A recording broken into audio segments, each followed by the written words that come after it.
Hello YouTube, a little something different this time. This three-wheeler was our pit vehicle for the front engine dragster, and it used to pull the dragster from the end of the track back to our pit spot. And since we sold the front engine dragster, this thing has been sitting. So it's got about a ½ inch of dirt on it. Look at this. So I think the first thing to do is to wash it.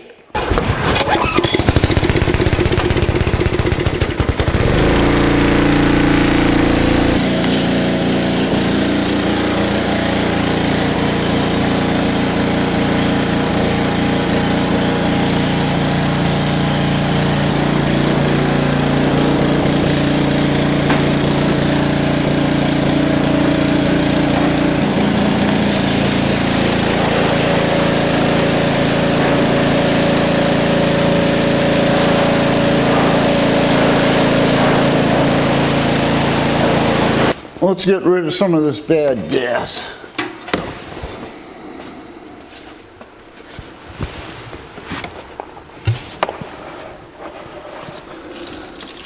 I guess what I want to know next is the battery dead?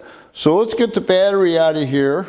There's a latch underneath the left-hand side of the seat that allows the seat to come off. And we have the battery. And we have a wig nut.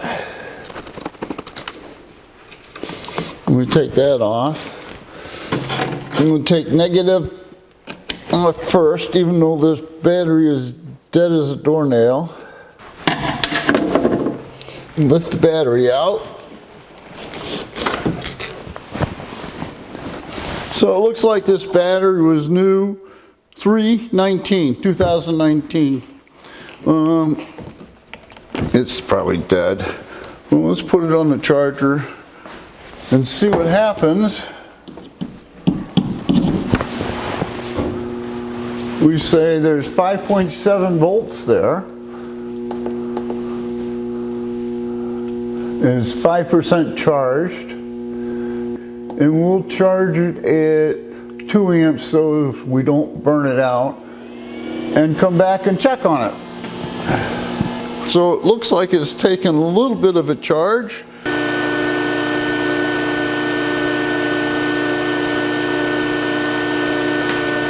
Well, I was afraid of that. Guess I'll have to get a new battery.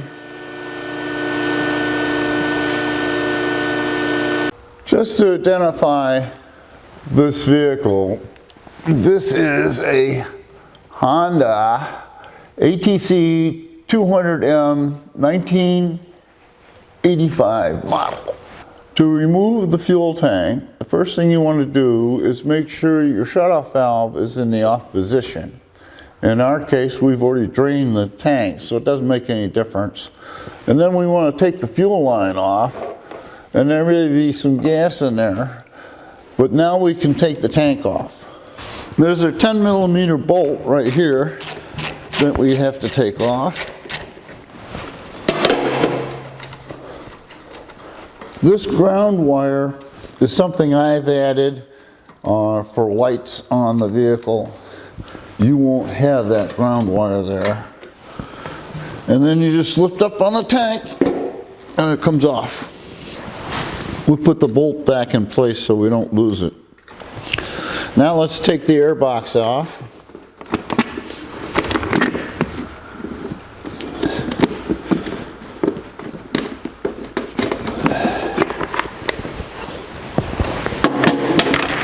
Remove the air cleaner. The next thing I want to do is remove this air box. And there's 2 bolts into the side of the battery carrier that you can reach fairly easily. There's also 2 bolts here at the front behind these shields. Now I guess you could just remove a couple of bolts and pull the shield out of the way and get to the bolts. But I elected to take the fenders right off. There's only 4 bolts. And now you can get to the 10mm bolts that are behind that shield. If we look inside the box, we can see there's an air inlet, which is actually your up tube, and the air outlet, which is what goes to the carburetor. And what we have to do is take these off, or push them back out through like that. See, that one's already out. Now I got to do the carburetor. And out comes the air box. Now you can actually see part of the carburetor, and what we have to do is unscrew, I guess this is called the slide, but it's the cable that runs to the handlebars. We unscrew it and pull it out. There'll be a spring, and then there's a plunger, and on the plunger is a rectangle. You want to make sure you've got that on the right side. And on the other side is a long slot. So we take that out of the way. This is the left side of the three-wheeler. And if we look closely, at the left side of the carburetor, there's the choke. And if we move this hose aside, we can see the cable right there. I'm going to try my flashlight here, so maybe you can see better. See, there's the choke. There's actually a lever there, and there's a cable right there, and there's a pin right there. And what we can do is remove this Phillips, which is behind all the wires, which are nice and stiff, and that'll let this cable loose, and we can take the cable out of the carburetor. Okay, we'll loosen this Phillips up. Well, I hope we can loosen this Phillips. Yeah, we'll loosen this Phillips up, and the end of the cable will slide out like so. And now I think we can actually start thinking about taking the carburetor out. We have a 10mm bolt here, and it goes into a plastic manifold, so we want to be careful there. We don't want to break it, that's for sure, and it's not being friendly. Ah, there we go. Now we'll get the other side. Don't break, don't break. There we go. And with that nut removed, we can remove the carburetor and take it over to the workbench. Let's see what kind of trouble we can get into. Let's take this Phillips out. And there's a spring underneath this, so we're going to have to be careful. Okay. It's an oblong hole. Okay, there's the choke lever and spring. We can remove this intake.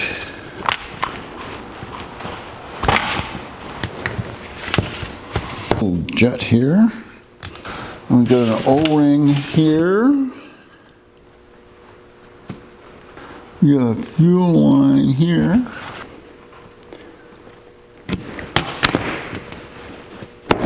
Okay, and there's no clamp on that one. Take this hose off the bottom.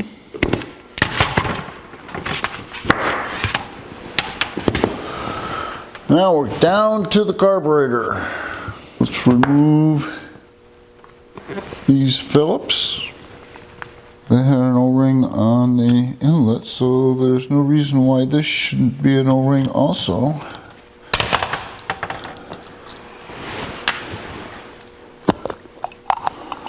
Well, that smells terrible.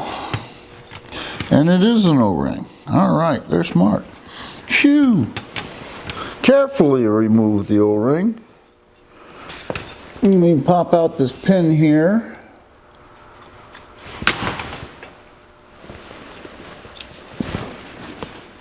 Like so. And that'll let the float come out along with the needle valve. And all we're left with are the jets. I'll get a screwdriver, unscrew the jet, and unscrew that jet, unscrew this. I don't know what this is. Oh, that's an adjusting screw. How about that? There's one there, and then there's one on the side.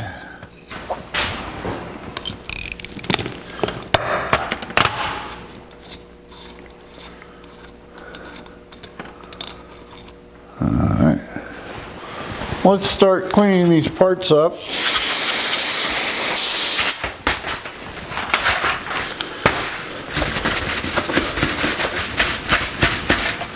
And get all the orifices.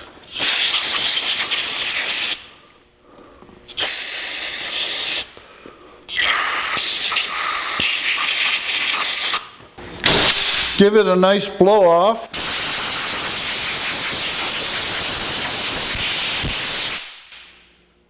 And move our part to a clean surface. And do the same thing for the rest of them. With all the parts cleaned and organized, and by organized I mean these are external parts to the carburetor, the choke lever and the cable.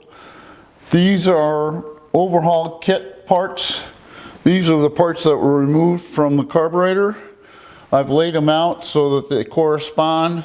In other words, this part, which is the idle adjustment screw, is this idle adjustment screw. This jet is not included in the overall kit. This spring is, you get the idea. Floats are right there, so it's all laid out the same. So what we'll do when we put it together is we'll use these parts, and whatever parts aren't included in the overall kit, we'll use that. Overhaul kit, and we'll use that. This is from the slide, and these are parts that are inside the slide. We'll have to put that together. This O-ring and this sleeve were not in the carburetor anywhere. I think I know where this O-ring goes. I can't find this part where it will fit or go anywhere. I spent a lot of time on the internet, and I actually got 3 different diagrams that are supposed to be this carburetor, and they're all different. But based on the diagram, I think this little O-ring goes on the end of the fuel air mixture jet, and that's where I'm going to put it. There wasn't one there. There's obviously been somebody in this carburetor before. There's also a missing part. There's a piece that, in each one of these diagrams, there's a piece on the end of this tube that I don't have. It's not in the overhaul kit, and I don't have it. So I don't know what it does, but I'm going to put it back together just the way I've got it, and we'll go from there. Other than missing parts, and parts that I can't figure out where they go, this is the bowl gasket, and if you look real careful, you can see where they crushed it. It wasn't in the groove. Let's start putting this carburetor back together. We'll start with this piece. I don't know the name of it. All the diagrams I found had no labels. They had numbers, but they didn't tell you what the part was. So this is where this part went. Now, normally we'd put the jet in, but that's in the rebuild kit, so we'll put the new jet in. And according to the diagram, I am missing a part here. There should be a part that goes over this, and I don't know what it is, but I don't have it. It's not in the rebuild kit, and it's not in the carburetor. This part is in the rebuild kit, so we'll use that. This is the air fuel adjustment needle valve. In the kit, it came with a new needle valve, new spring, and new washer. Now that washer, I'm not sure where it goes, but according to the diagram, it goes underneath the spring of the needle valve, and that's where I'm going to put it.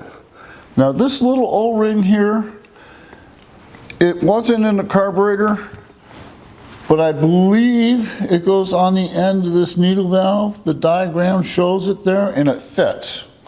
So that's where we're going to put it. So let's put that together. We need the needle valve,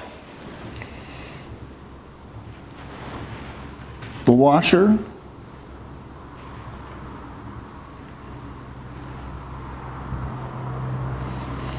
and the O-ring.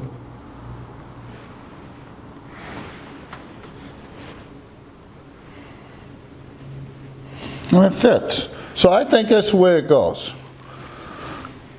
So that goes here.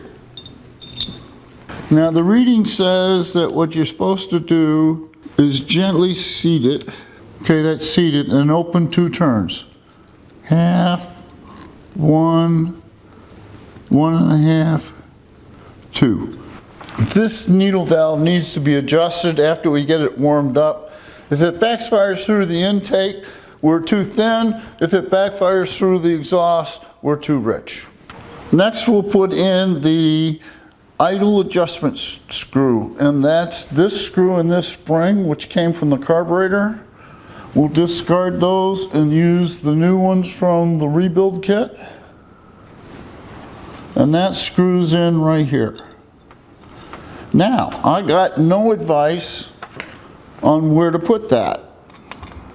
And supposedly it has something to do with adjusting the height of the slide valve. So I'm just going to go in and come out 2 turns. And then maybe racing the motor, who knows, but I don't know where to go from that. So that's where we'll start.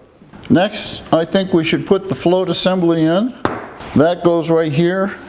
Now, the stock assembly is very different from the rebuild kit. And I'm not sure which to use.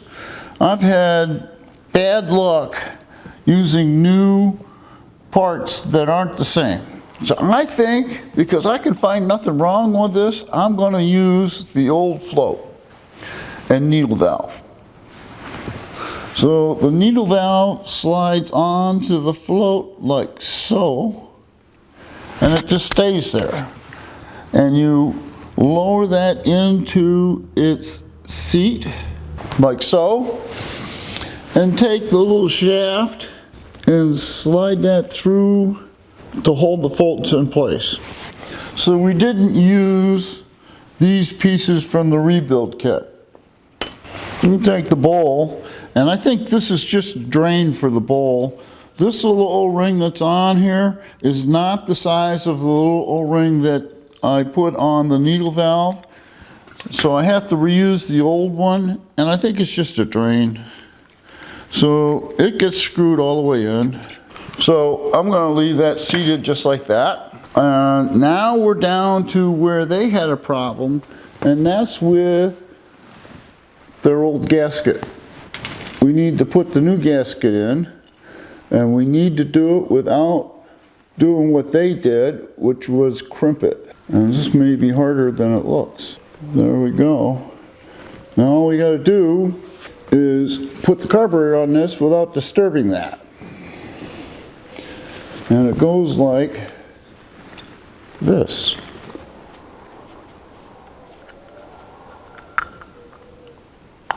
And I think we did it. We'll screw the carburetor bolts in. They happen to be Phillips. I'm just snugging, I'm not tightening or cranking on it, because you warp the bowl that way and it's an O-ring. All you want to do is make contact with the O-ring. While we're talking about O-rings, this one goes right here. Oops, no, we don't want to use that one. We want to use this one. And all the parts from the overhaul kit are now in the carburetor. These parts need to go in the slide. Let's put the choke on the side. We have a spring here and a lever that have to go on together. And in the bottom of the lever is a recess, and the end of the spring goes into that recess. The spring sits inside the choke lever like that and engages that little tab so that it puts pressure on the lever to keep the choke off. It's not the easiest thing to put on. With the tab sitting inside the choke lever and this end of the spring up against the carburetor, what we need to do is slide the choke lever down over the peg it sits on. What should happen is this lever should engage the lever for the choke valve in the carburetor, and it does. So we can go ahead and we can take the cable bracket and its screw and screw it in. We have no more parts for the outside of the carburetor. We have carburetor body all bolted together, working and seems to function correctly. We have the slide to assemble yet with the parts from the rebuild kit. We have this part left over, I don't know what the heck it is, and we've discarded these parts. We have some hoses to put on. This didn't have a clamp on it. We're going to put a clamp on it. That's our fuel line right there. This is an overflow. It goes right there. And it does have a clamp on it. I'm going to have to put it on. And this is an overflow. And that does have a clamp. And we'll have to put that on. So there's the carburetor. I think we'll go put that on the ATV. We got one more piece to put on before we go to the ATV, and that's this intake, and it just goes on because I never tightened the screw. Whoops, almost forgot. We have some parts here we need to assemble in this air valve. So we dump it out. There's the parts.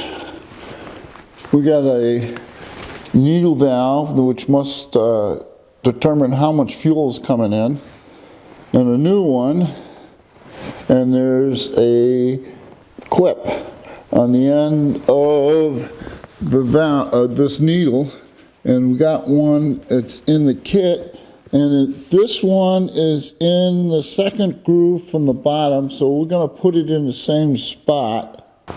I have it lined up, now we just got to get it on. There we go. The way this was our needle valve was in the air valve. Then we had this little washer on top of the needle valve, and that was, and then this little horseshoe thing goes on top of that. After playing with this for a while, it turns out that this washer, somebody added it. And I know the reason why they added it, because they wanted this little clip to cover the clip on the needle valve. This clip is smaller than that clip, the one in the rebuild kit. Here we go, let's see if we can get it. After much finagling, this is what it looks like down inside. I did leave the washer in there, just because that's what it was there before. Now this gets assembled on the three-wheeler, so I think it's time to go there. This is the throttle cable, and it goes into that air valve that we assembled on the workbench. And I have adjusted the cable length adjustment at the handlebars to give me as much cable as I can get here. And the first thing that happens is we have to remove the old gasket.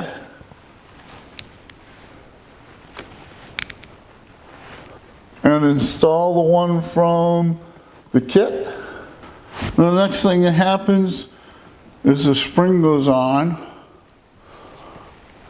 And we want to collapse that spring as far as we can.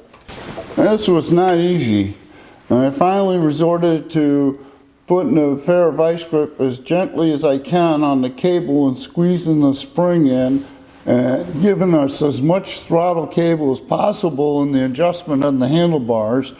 And what happens is the cable goes in this hole right here, down to the bottom of the valve, and I need just a little more. There we go. And back up. And now it's seated in place.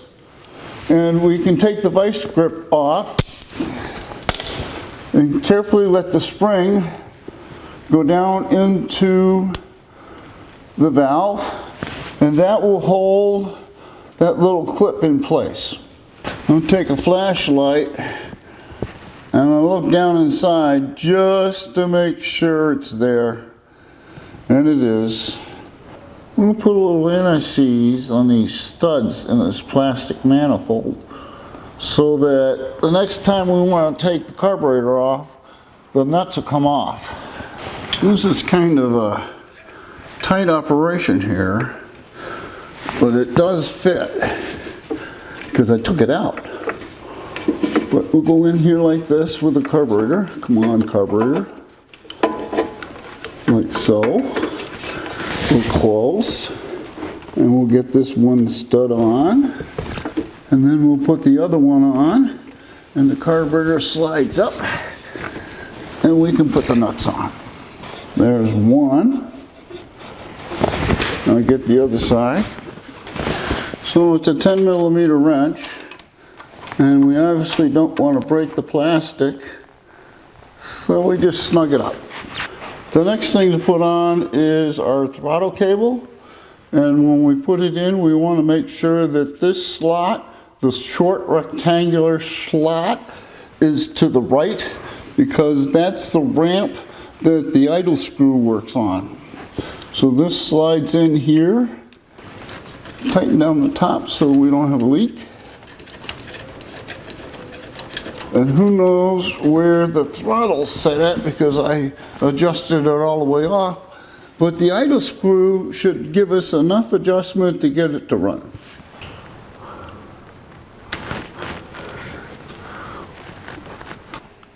Okay, I made a mistake. And it has to do with the way this spring is put in. The way I had it put in forced the choke to be closed all the time, and we want it to be open on a start. So we put the spring in the back of the lever like this, so that the short end of the spring is underneath the lever that closes the choke, and it goes on the carburetor. It's almost flush when it's in that groove. So that's what we got to do. We have to get it down over this stud and keep the spring up inside the arm like that, except it's on the wrong side of that. Daggone it. Can I sneak it under there? I think I did. Now, because the spring holds the choke lever down, it holds the choke open, and when we pull on the choke lever, it closes the choke.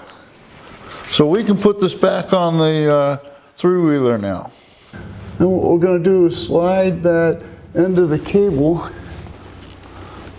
Okay, so it's in and locked in place. I don't know if that's too bright, but here's our end of the cable, here's the cable, and here's the cable coming from the front. And what we have to do is put it in the cable clamp, which is right up here. We get a Phillips screwdriver in back of the wiring harness and onto the Phillips screw that holds the clamp for the cable. And now what we're going to do is set the cable in such a position that it's not opening the choke. So we can operate the choke manually, and we can pull the choke lever up on the dash, and it works, and it's not backwards. This intake gets put on the carburetor in that orientation with this screw pointing up so that you can get to the screw through that hole right there. So if we put this on the carburetor, and now we can put the Phillips through this hole and onto that hose clamp. I'm just going to hold the hose clamp so it doesn't rotate and tighten the clamp.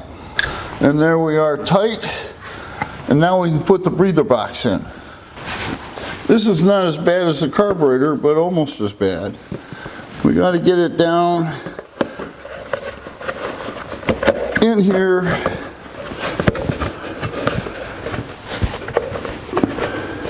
to where it's supposed to go. Now we'll work the intake grommet in, and that grommet has to be worked into the airbox just like the intake was. Only this one's easier because you can get to the outside, and it's in, and we can tighten this Phillips up, and now we can bolt the airbox in. With the airbox bolted in, we can put the air filter back together. I've washed this out and lightly oiled it, and we slide it back on, get the stud to poke through and screw it onto the bracket. With it screwed onto the bracket, we'll slide this all the way forward,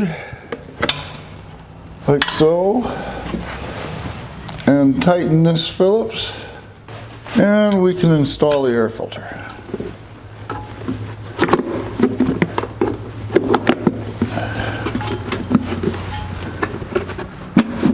And it just goes in just like that, and it's sitting in there.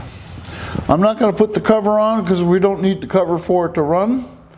I think the next thing we need to do is put the battery in. We'll take our new battery and slide it down into the pocket, like so. It's all the way down. We hook up positive first.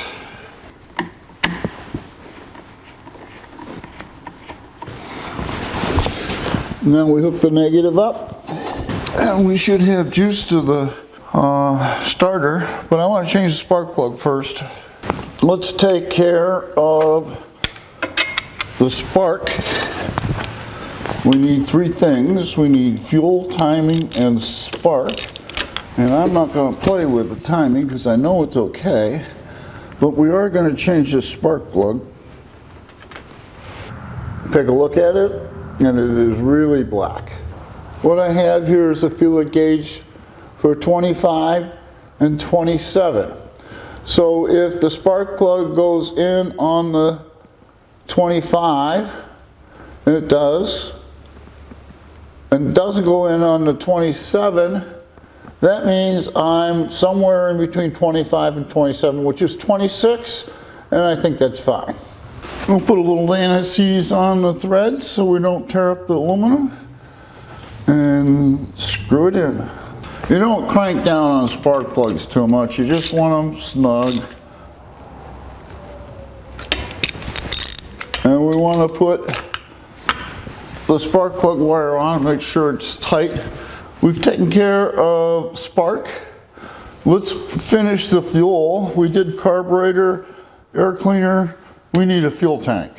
So the tank slides in underneath some pegs in the front and then drops down over the stud in the back.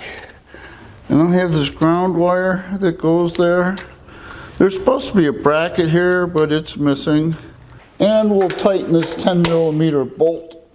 There may not be much for you to see here, but what I got to do is take this hose, which is the fuel hose, and put it up on the valve and get it to go all the way on. Well, I think it's time to find out. What do you think? Let's just put a splash of gas in here, and that way if I have a leak I don't have that much to drain. 3, 4, 5, 6, 8, 9, 10. That should be enough. And we'll let it sit for a little bit. Let the carburetor, well, I've got the fuel valve set to reserve, so it'll take it right from the bottom. So we'll let it sit for a little bit and see if we've got any leaks. This valve is on, so we'll come back. Okay, it's been about 15 minutes and I don't see any leaks. I think it's time we try it. Let's give it a little bit of choke. How the heck do you start this thing? I'll turn the key on and start button.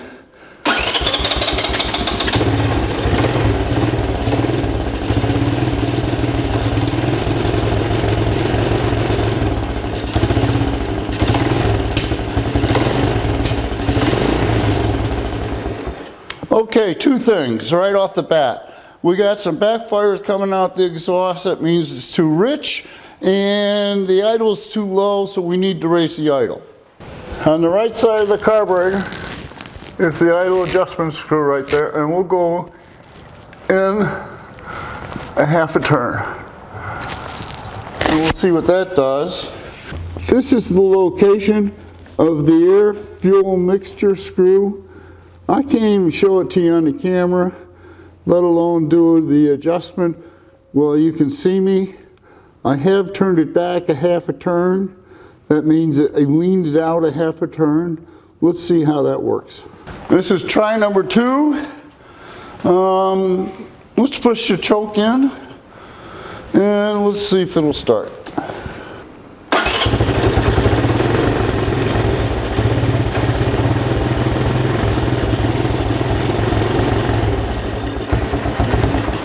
We need to raise that idle a little bit. Let's try that.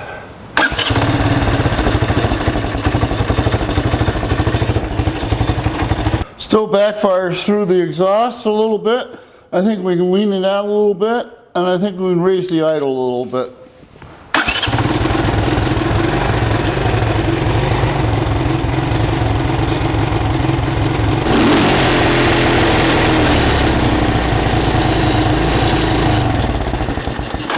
When it runs off at the end like that, it's supposed to mean that it's too lean, so we have to richen it up just a little bit.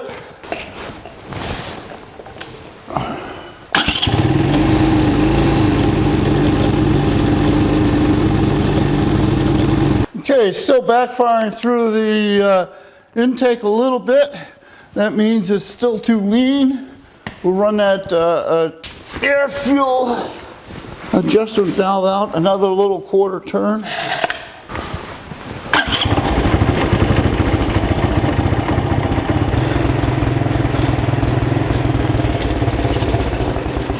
Okay, I'm happy with that. I'll maybe fine tune it a little bit more, but now that it's hot, let's change the oil. The drain plug is located on the lower left side of the motor, and you just unscrew it.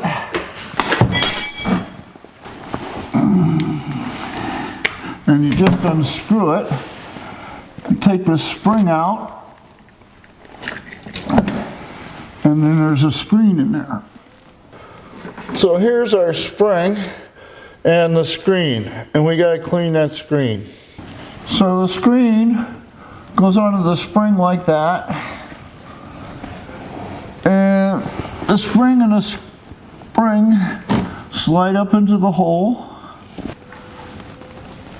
and put it up there and screw it in.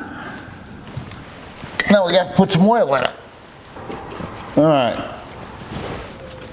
Battery clamp in.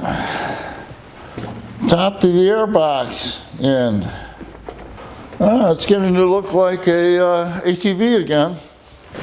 Here's a surprise for those of you that stuck around to the end. It turned green. And in fact, that's the color of the frame on the gasser, so it goes right along with the gasser. And I like it, it looks good. Now we have to screw it down.